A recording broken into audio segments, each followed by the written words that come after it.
I wouldn't say angry. I was a little bit perturbed at his constantly fighting with Lebanon.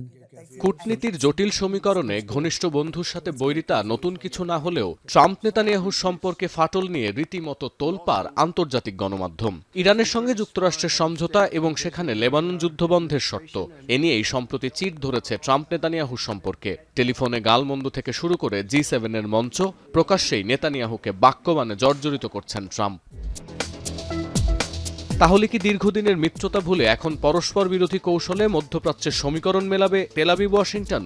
আল জাজিরার বিশ্লেষণ বলছে, চূড়ান্ত মতবিরোধ হলেও তেল আবিবের প্রতি ওয়াশিংটনের দৃষ্টিভঙ্গি কখনোই বদলায়নি। এটা সত্যি যে ইরানের সঙ্গে সমঝোতা স্মারক স্বাক্ষর নিয়ে আপাতত ট্রাম্প নেতানিয়াহুর বোঝাপড়া হচ্ছে না, কিন্তু লেনদেনের ভিত্তিতে গড়ে ওঠা ওয়াশিংটন তেল আবিব সম্পর্ক আবারও স্বাভাবিক হয়ে যাবে।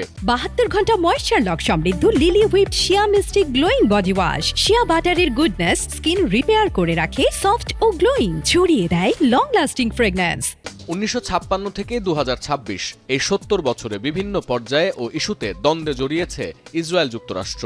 কায়রোর সুয়েজ খাল জাতীয়করণের পর তৎকালীন মার্কিন president Dwight D Eisenhower Israeli প্রধানমন্ত্রী বেন গুরিয়নকে মিশর থেকে সেনা প্রত্যাহারের জন্য চাপ দেন। এই ঘটনাকে ইসরায়েলের উপর সফলভাবে প্রয়োগ করা সবচেয়ে শক্তিশালী চাপ হিসেবে আখ্যা দিয়েছেন আন্তর্জাতিক সম্পর্ক বিশ্লেষকরা।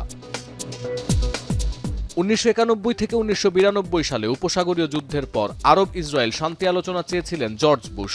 পাশাপাশি অধিকৃত ফিলিস্তিনে ইসরায়েলি বসতি সম্প্রসারণেরও বিরোধিতা করেন তৎকালীন মার্কিন প্রেসিডেন্ট। এমনকি এই সমস্যা সমাধানের আগ পর্যন্ত ইসরায়েলি প্রধানমন্ত্রী ইৎজাক শামিরের প্রত্যাশিত $10 বিলিয়ন ঋণ সহায়তা আটকে দেন তিনি।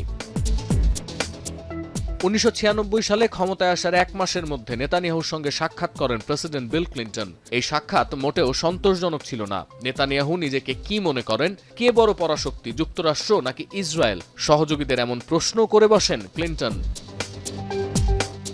গেল কয়েক দশকের মধ্যে নেতানিয়াহুর সঙ্গে সবচেয়ে বেশি মন কষাকষি ছিল বারাক ওবামার। অধিকৃত পশ্চিম তীরে ইসরায়েলি বসতি নির্মাণ এবং ইরানের পরমাণু কর্মসূচি নিয়ে দ্বন্দ্বে জড়ান ওবামা নেতানিয়াহু।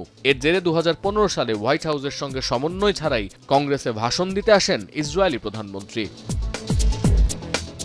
সতীর্থ কর্মকার, এখন বিশ্ব।